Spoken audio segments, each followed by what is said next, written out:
What's up, gang? This is Reply YT coming at you with part I have no clue of the NAVI ownership series. Today we're clocking in at just a hair under 1,400 miles. And I guess this is a pretty positive video because I haven't posted anything in a while, but I've had nothing really negative happen about this thing since then.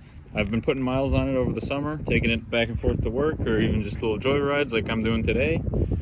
But hasn't died on me, hasn't had any big issue, or I guess really any issue for that matter.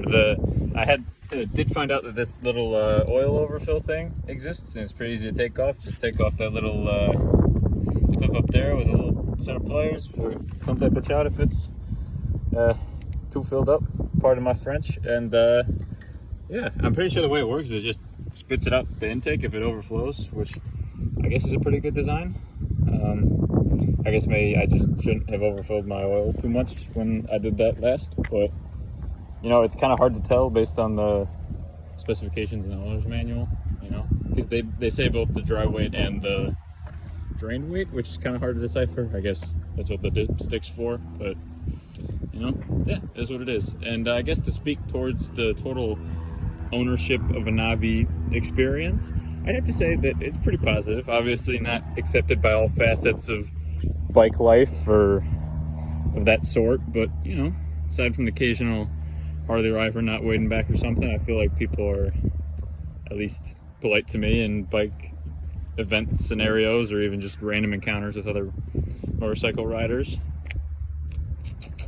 But yeah, I believe the top speed of 55 that is claimed online and other places is kind of baloney at this point, because I haven't quite gotten it up exactly at 55 without feeling like there's some sort of over rev in the valve train. But it is what it is. I really shouldn't be going faster than that on this bike, or especially on the roads that I take it on, which I don't know, maybe that's just something that I should have gotten checked out, which I'm soon. Another point is I've now almost crested a year ownership with this bike, so for me to not have any huge complaints, I feel like is pretty good. I mean, 1,300 miles or 1,400, however you want to look at it, isn't that many for a year of ownership, but considering the fact that we had a pretty crap winter, I feel like that's not too bad. And yeah, I guess typical Honda reliability. Still would recommend this bike to anyone looking for just a commuter type bike. I think they've aged perhaps better than people expected them to. I remember seeing videos originally claiming that this is just going to be kind of a joke bike just to compete in the price point standards or standings or whatever, but I think this is really a good polished Honda product, to be honest. I mean, they've come out with another bike since, I believe a 125XF or something of the sort, like a little kind of dirt bike, road bike type thing. So basically a dirt bike with streetlights on it, I believe. And it kind of has the same vibe of the NAVI, like the cheaper looking, like gloss black, like handlebars and such. But I think Honda's really just trying to solidify their, I don't know, budget lineup bikes, and I think this is a pretty good entry. I probably won't have this for my whole life, obviously. I'll probably be moving on to something soon, but I will probably miss this at some point. It's a pretty solid little bike, nice upgrade from a moped. And honestly, my favorite thing about this of all, especially considering the type of bike that it is the seating position. Because I feel like I can absolutely just dig in this bad boy in corners now. Like, especially getting used to like the center of gravity and stuff. Like, top notch, honestly. Like, the maneuverability and lightness of a scooter, but I feel like I actually have confidence in where my feet are. Like, the pegs just make such a big difference compared to like a traditional moped type seating arrangement.